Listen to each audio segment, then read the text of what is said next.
तो स्वागत है मेरे यूट्यूब चैनल पे रेलवे जॉब इन्फॉर्मेशन ब्लॉग पे।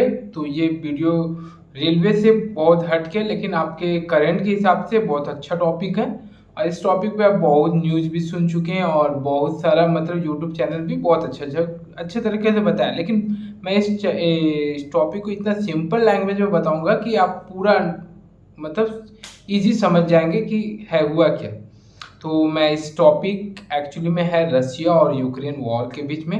और इस टॉपिक इसलिए मैं उठाया करंट के हिसाब से अच्छा टॉपिक है, कहाँ कहाँ से क्वेश्चन बन सकता है मैं बताऊंगा। तो एक्चुअली में मैं पहले एक एग्जांपल से स्टार्ट करता हूँ।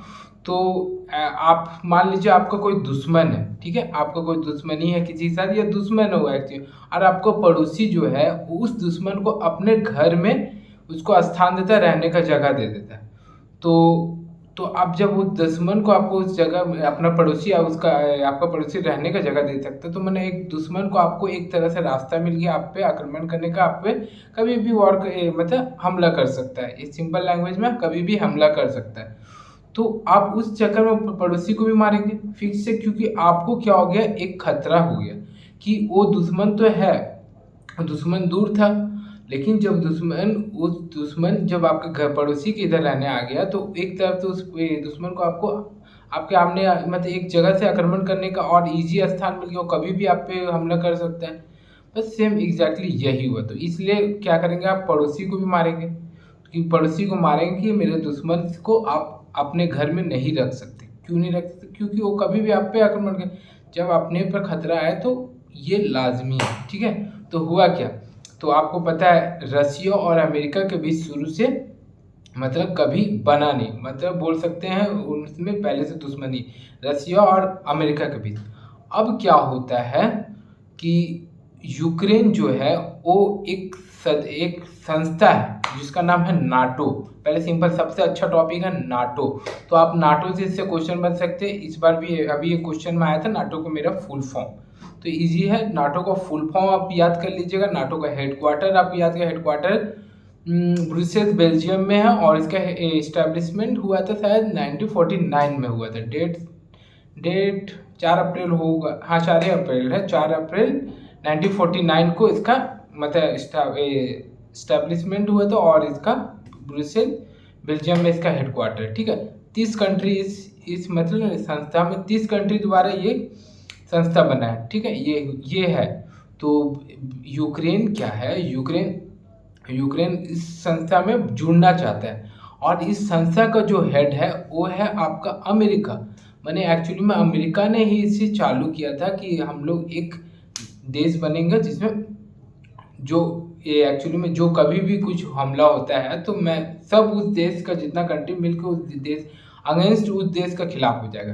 तो यूक्रेन भी चाहा कि मैं नाटो में ये करूं, मतलब उसमें शामिल हो। तो उसके लिए हुआ कि वो एप्लीकेशन जो भी पेपर वर्क होता है वो होने वाला था। तो रसिया को इस बात को पता चला, तो एक्चुअली में जब रसिया यूक्रेन क्या हो जाएगा, अगर नाटो का मेंबर बन जाएगा तो अमेरिका इजी उस देश से रसिया तक आराम से इजी कभी भी वॉर एक तरह से रसिया को घेर लिया जाएगा। इसलिए रसिया का एक ही कहना था कि आप नाटो का मेंबर मत बनिए। यूक्रेन को बोला गया कि आप नाटो का मेंबर नहीं बनिए, आप जो मतलब स्वतंत्र है आप स्वतंत्र रहिए, आप नाटो का मेंबर मत बनिए। तो इस चक्कर में वो एक्चुअली नाटो का रूल आर्टिकल 5 करके कुछ है, मैं भी पढ़ा हूँ। तो अगर उस नाटो का मेंबर कंट्री में कोई भी देश अगर आक्रमण करता है तो आर्टिकल 5 जो है उसके अकॉर्डिंग पूरा 30 देश पर आक्रमण समझा जाएगा और 30 देश मिल के पूरा जितना 30 कंट्री है वो पूरा मिल के उस जो देश के खिलाफ हो रहा है अगेंस्ट है जो उस पर आक्रमण कर देगा। ये नाटो का आर्टिकल 5 में रूल है, ठीक है। तो रसिया बोला कि आप नहीं जा सकते, उसमें नहीं ऐड हो सकते। लेकिन यूक्रेन तो मानने वाला नहीं, क्योंकि बहकाने वाला था अमेरिका, उसको बस बहकाने था ना, सपोर्ट किया। ये एक तरफ से ठीक है कि उसको लड़ा दिया है यूक्रेन को कि आप लड़ लीजिए हम, और यूक्रेन भी उस चक्कर में लड़ लिया और अमेरिका सपोर्ट नहीं किया। तो अमेरिका जितना अच्छा है उतना बुरा भी है, खत्म बात है यहाँ, ठीक है। तो रसिया जब उस पर आक्रमण किया कि रसिया पहले सोचा, पहले वो नीचे से गया आपका और जाके 2 रिपब्लिक कंट्री मतलब घोषित कर दिया, दोस्तान और एक कुछ कंट्री है मैं नाम भूल रहा हूँ।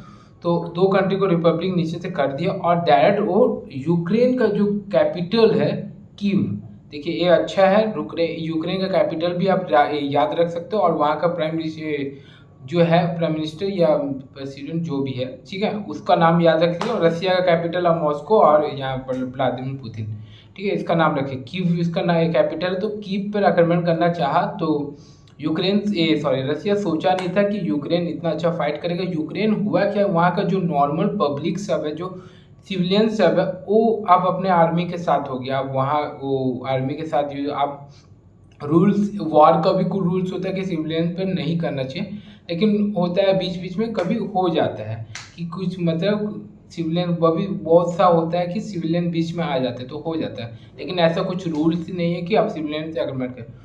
तो वहाँ का सिविलियंस भी बहुत क्या है कि अपना आर्मी का सपोर्ट में यूक्रेन का यही प्लस पॉइंट है यूक्रेन का कि वहाँ का सिविलियंस जो है और बहुत देश से मतलब सहानुभूति बोलते हैं वो मिल रहा है। और बहुत सा देश क्या किया कि आप बोल दिया अपना सिविलियन को कि आप जो भी यूक्रेन के खिलाफ लड़ना चाहते हैं वो जाके लड़ सकते हैं, ठीक है, यहाँ ये हो गया।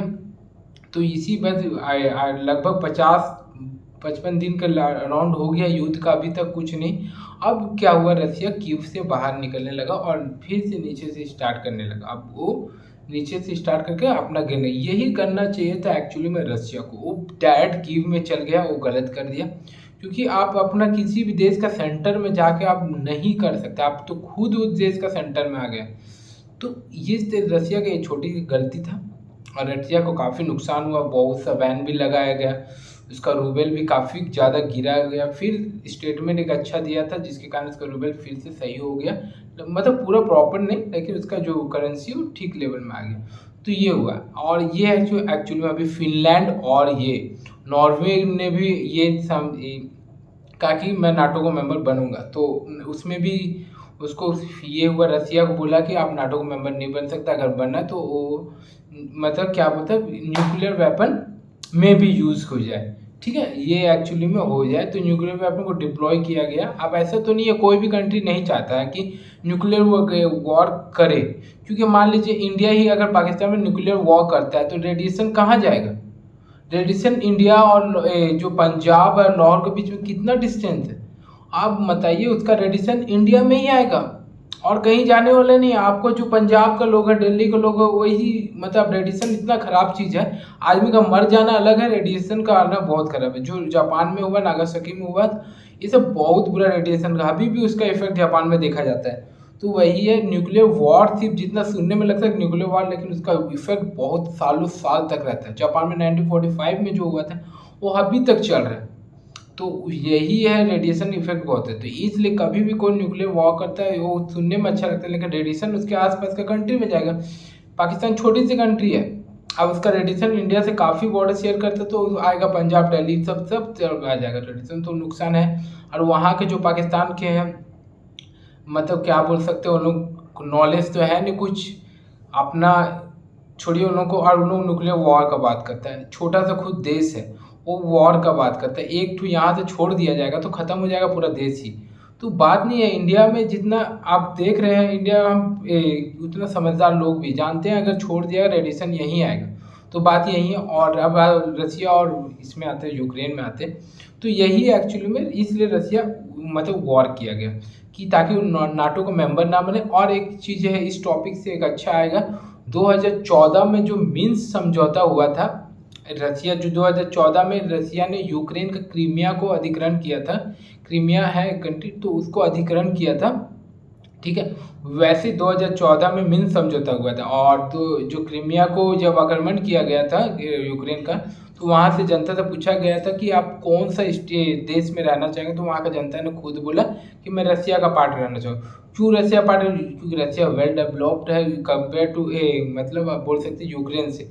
तो सब चाहता है कि विकास जो देश में अच्छा हो गया है, वहाँ डेवलप है, तो उस देश में मेंबर बनो, उसको अच्छा होगा, अच्छा जीडीपी होगा, इसलिए वहाँ गया। वही अभी जो रिपब्लिक ऑफ दो कंट्री बनाया, दोस्तांग और क्या था एक बोल रहे, तो उसमें भी वही हुआ। और 2014 में मिन्स्क समझौता हुआ, जिसमें बोला गया अगर कोई भी मतलब यूक्रेन का कोई भी पार्ट में अगर अलगाववादी मतलब ऐसे ही होता है कुछ, क्या बोलते हैं उसको, हाँ, अलगाववादी समझिए कुछ मतलब अगेंस्ट सरकार का होता है कि नहीं ऐसा, तो उस देश को मिन्स समझौता के द्वारा मतलब रसिया का पार्ट बना दिया जाएगा, अगर वो अलगाववाद हो दिया और वहाँ का जनता माना जाएगा। ये मिन्स समझौता 2014 में हुआ था, और उसी समय 2014 में ही क्रीमिया को जो मतलब अधिकरण किया था, उसी समय मिन्स समझौता हुआ था। तो ये सिंपल सा लैंग्वेज था। पूरा रसिया अभी तक वॉर चल ही रहा है, लेकिन कीव से सुने हैं कि पढ़े हैं, तो कीव से मतलब अपना सेना हटा के नीचे से फिर से स्टार्ट किया जा रहा है। यही है सिंपल सा लॉजिक। तो आप बताइएगा कमेंट में इसमें गलती किसका है। हम तो मुझे जैसा लगता है, मुझे लग रहा है यूक्रेन को ही गलती है। आप नाटो मेंबर नहीं बने, जैसे रिपब्लिक अपना घूम रहा था, आप रहिए और सिर्फ आपके देश से मतलब किसी अगर कोई भी देश को खतरा महसूस होगा अपना देश का सेफ्टी के लिए, तो आक्रमण करेगा। ठीक है, तो यही एक छोटा सा फंडा है, और ये सिंपल लैंग्वेज था और आपको इससे पूरा समझ आ गया होगा। अब इसमें इंपॉर्टेंट टॉपिक क्या आ सकता है, यूक्रेन के बारे में आप कंट्री का करेंसी कैपिटल, और ये रसिया का भी आप करेंसी कैपिटल और प्रेसिडेंट जो दोनों का वहाँ का दोनों को देख लिए। नाटो के बारे में पूरा पढ़ लीजिएगा, ये एक बहुत अच्छा टॉपिक नाटो। नाटो का क्वेश्चन हमेशा देखने जरूर मिलेगा आपको रेलवे के एग्जाम में, आप जरूर इसमें देख लीजिएगा। ये हॉट टॉपिक था। और ये वीडियो कैसे बना आप बताइएगा, इस तरह का टॉपिक हम बनाऊंगा, सोच रहा हूँ इस पर्टिकुलर टॉपिक कुछ उठा के बताइएगा, कमेंट कीजिएगा कैसा टॉपिक है, और चैनल को सब्सक्राइब जरूर कीजिएगा, शेयर कीजिएगा, लाइक कीजिएगा। मिलते हैं नेक्स्ट वीडियो में, धन्यवाद।